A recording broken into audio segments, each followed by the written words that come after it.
Peter, where do things stand in terms of strategy from this White House?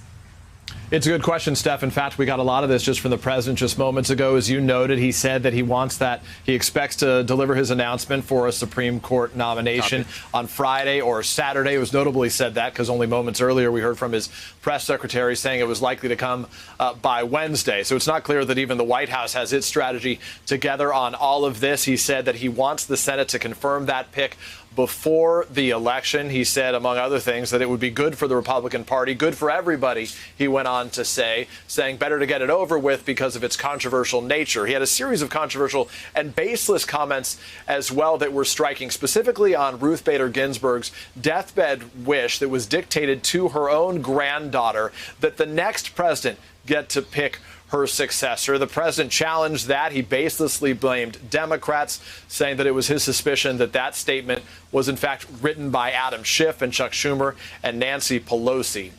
And specifically as it relates to what happened in 2016 on President Obama's pick of Merrick Garland and Senate Republicans' refusal to consider that pick for nearly 8 months, here's what the president said earlier. Take a listen.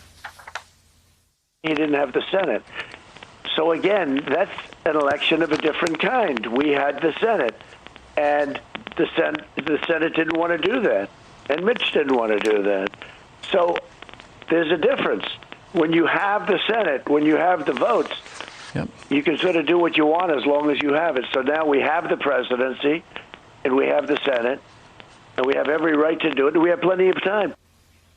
So specifically to your question, Stephanie, about the strategy here, as you just heard him say, when you have the Senate, you can do what you want. And that appears to be President Trump's strategy going forward. He said his short list right now is 4 or 5 names, all of them women, including the front runner that we're hearing from administration officials, a woman by the name of Amy Coney Barrett, who firmly opposes abortion rights. Steph? Hey there, I'm Chris Hayes from MSNBC. Thanks for watching MSNBC on YouTube. If you want to keep up to date with the videos we're putting out, you can click subscribe just below me or click over on this list to see lots of other great videos.